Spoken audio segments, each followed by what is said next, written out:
इस दिन जन्मदिन हो तो उत्सव मनावे, हम कह रहे हैं।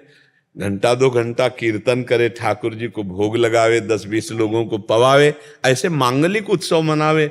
जन्मदिन सफल ये है कि जिस दिन आपका जन्मदिन हो और आपके पास यदि 10-5 हजार रुपये आपके पास है कि हम लगा सकते हैं, तो चले जाओ, ऐसी जगह चले जाओ जहाँ वयोवृद्ध आश्रम है, बूढ़े माता पिता सबके रहते हैं, वहाँ जाके उनको कपड़े दे दो, उनको अच्छे अच्छे भोजन दे दो, या अस्पताल चले जाओ, ऐसे मरीज की सेवा में कुछ पैसा लगा दो, जिसके जीवन के सुख के काम में आ जाए, दवा के काम में आ जाए।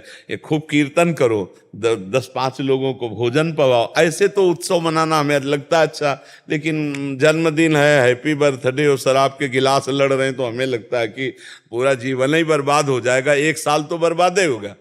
भगवान का नाम जप कर रहे, भगवान नाम कीर्तन हो रहा है, 2-4 संत महात्माओं को भोजन पवा दिया या अपने मित्रों को बुलाकर भोजन पवित्र पवा दिया, तो ये बढ़िया उत्सव, ऐसे मनाना भी चाहिए उत्सव। 24 घंटे नाम कीर्तन रख ले, भगवान की कथा वार्ता रख ले, ये तो बढ़िया है। लेकिन हमको ये थोड़ा कम अच्छा लगता है कि पार्टी हो रही, शराब पी रहे, जीवों की हत्या करके मांस खा रहे हैं, बोले आज हैप्पी बर्थडे। हैप्पी क्या, तुम्हारे हैप्पी में दसियों के गले कट गए, वो हैप्पी थोड़ी है। अच्छा, मदिरा पीना ये महत पाप है, हमारे शास्त्रों में इसका बड़ा निषेध किया गया है। तो कभी कोई ऐसी हैप्पी ना मनाए बर्थडे कि जिसमें शराब परोसी जाए, मांस परोसा जाए, गंदे लोग आकर खावें, ऐसा नहीं। नाम कीर्तन करो, अच्छे अच्छे पदार्थ बनाओ, सात्विक, भगवान को भोग लगाओ, और ऐसे लोगों को पवाओ जिनको नहीं मिलता है। ऐसा बहुत से ऐसे लोग फुटपाथ में बैठे रहते हैं, जा जाकर उनको सुंदर भोजन पवा दो। उस दिन सुंदर वस्त्र, 2 को भी पवा दिया, 2 के वस्त्र पहना दिए, तो तुम्हारा हैप्पी बर्थडे बन गया। हमारे जी एक सज्जन आए थे हमारे पास उधर, उन्होंने उधर गौशाला खोली है शायद हरियाणा दिल्ली साइड के, तो 750 गौ वहाँ। तो उन्होंने एक ऐसा किया था कि 56 भोग रखा है गऊ के लिए, जिनका भी जन्मदिन है उनके आसपास उन्होंने ऐसी पहल किया है कि आपका अगर जन्मदिन है तो यहाँ आके गऊ क्यों बीच में मनाइए। उन्होंने अलग अलग पेड़े बनाए हैं उनके लिए, दाल की वो, फिर और बहुत अच्छा चारा, अलग अलग 56 प्रकार की डलियां हैं। नहीं, बढ़िया है, ऐसा करना चाहिए, करना चाहिए। गौ सेवा, संत सेवा, अतिथि सेवा, अनाथ सेवा, सब रूपों में भगवान है, बहुत सेवा के अवसर है, ऐसा करना चाहिए। हमें लगता है सबको अपनी कमाई से 1-2 रुपया महीने में जो जिसको जितना लाभ मिलता हो। पहले गांवों में भी एक गोलक रखी जाती थी मिट्टी की, और गरीब किसान आदमी ना, वो उसमें चंद रुपए जो भी उससे बचते, फिर वो सोचा जाता था कि किस आश्रम में पहुंचाया जाए, कहाँ पहुंचाया जाए, वो साध सेवा। हमें लगता है सबको ऐसा करना चाहिए, 2-4-10 रुपए डाल देना चाहिए, और वो जब एकत्रित हो जाए तो गौ सेवा में है, ऐसे अनाथ भगवान की सेवा में, ऐसे सेवा में लगाने से बड़ा लाभ मिलता है, शांति मिलती। हम अभी एक डॉक्टर मंडली जो फ्री ब्रजमंडल में जा जाकर सेवा करते, उनको बता रहे थे कि एक दिन आप सुंदर भोजन बना के खुद पाओ, और एक दिन वो अपनी थाल का भोजन किसी भूखे को पवा दो, फिर देखो आपको कैसा लगता है। जिस दिन आप दूसरे को पवाओगे, जो शीतलता मिलेगी वो अच्छा अच्छा भोजन पाने पे नहीं मिलेगी, जो दूसरे को पवाने से मिलेगी। तो कभी कभी ऐसा भी करना चाहिए, किसी का पेट भर देना चाहिए। अपनी भूख है ना, उसको हम सह लेंगे, उसको छोड़, दूसरे की भूख को हम, तो ये अब आज ऐसा हो रहा है कि दूसरे की थाली छीन कर हम खाना चाहते हैं, दूसरे के सुख को मिटाना चाहते हैं, इसीलिए दुख ही दुख प्राप्त हो रहा है। बढ़िया है, ऐसे बर्थडे मनाओ।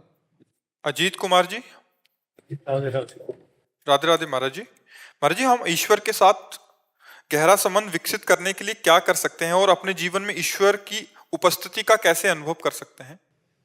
सबसे पहला, भगवान की आज्ञा का पालन करना।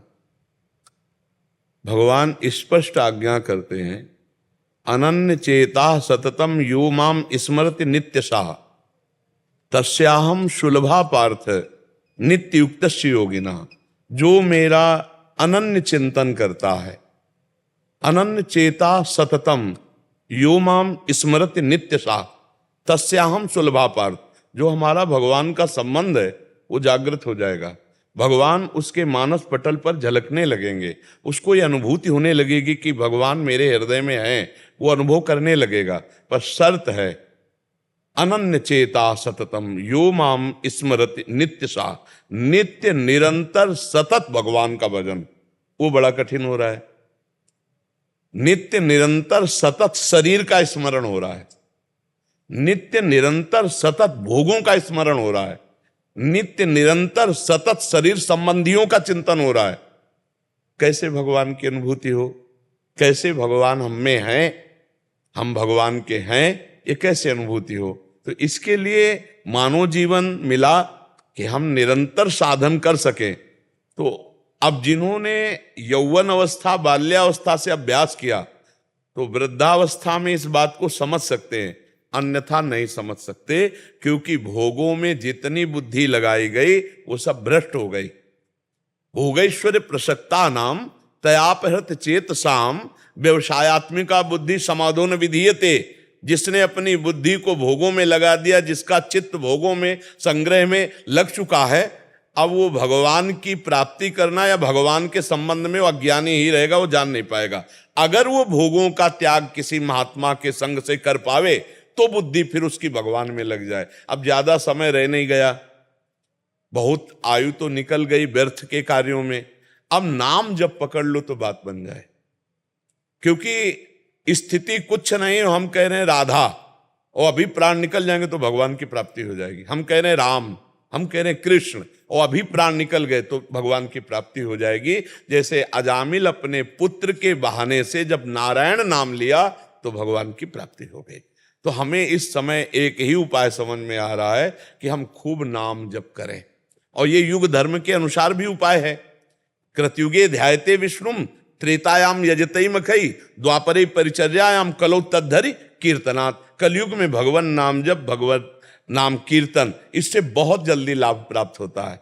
हाँ, कलयुग केवल नाम आधारा, सुमिर सुमिर नर उतरहि पारा। तो जो नाम आपको प्रिय हो वो नाम खूब जप करो तो भगवान की आज्ञा का पालन हो जाएगा। अनन्य चेता सततम यो माम स्मरति नित्य सा।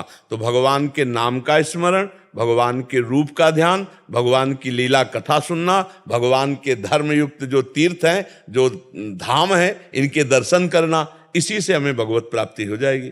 देखो, आप धाम आए हो, नाम महिमा और रूप महिमा और भगवान की लीला कथा महिमा, इसमें चित्त को लगाना शुरू कर दो, आपको अनुभव होने लगेगा भगवान हमारे साथ हैं। पर अभी बहुत कठिन है, क्योंकि हमारे चित्त में बहुत से संस्कार घुस चुके हैं, पीछे के जन्म में और इस जन्म में भी। पत्नी, पुत्र, परिवार, घर, मकान, नाना प्रकार की ममता का पुंज हो चुका है। भगवान कह रहे हैं, जननी जनक बंधु सुत दारा तन धनु धाम सुहृद परिवारा। सबकी ममता ताग बटोरी मम पद मन ही बांध बर डोरी। अब ये काम हमें करना था कि सबकी ममता बटोर कर भगवान के चरणों में लगा ली थी, तो हम बटोरना तो और दूर रहा, फैला और दिया। अब पुकारे कि ना हम बटोर पाएंगे और ना हम भगवत प्राप्ति का साधन कर पाएंगे। जैसे ये अवस्था शरीर की है, अब आ जाए आप 2 घंटे 3 घंटे पद्मासन लगा के बैठे, असंभव। अब शरीर ऐसी स्थिति को, अब एक उपाय है नाम जप। नाम जप, राधा राधा राधा राधा, राम कृष्ण हरि, जो नाम प्रिय हो वह नाम जपने का अभ्यास करो। नाम जी है जप जागे जोगी, राम नाम मणिदीप धर जी है देहरी द्वार, तुलसी भीतर और बाहरो जो चाह सुजियार। हृदय में और बाहर लोक में भी अगर आनंद प्राप्त करना चाहते हो तो जिह्वा पे नाम जपना शुरू कर दो। नाम जप से परम लाभ प्राप्त हो जाएगा। महाराज जी, आपको YouTube पे सुनकर राधा राधा का नाम जप, हाँ, बस इसी से मंगल हो जाएगा, विश्वास कर लो आप अपने मुख से राधा। हाँ, राधा राधा तो चिल्ला ही रहे हो, राधा राधा पकड़ लो। थोड़ा खान पान संभाल लेना। खान पान बिल्कुल बैठ, हाँ, तो बस राधा राधा प्याज लहसुन भी छोड़ दिया। हाँ बस। लेकिन जब कहीं जाना पड़ता है उनको थोड़ा मुश्किल हो जाता है उनसे। हाँ, जाने आने में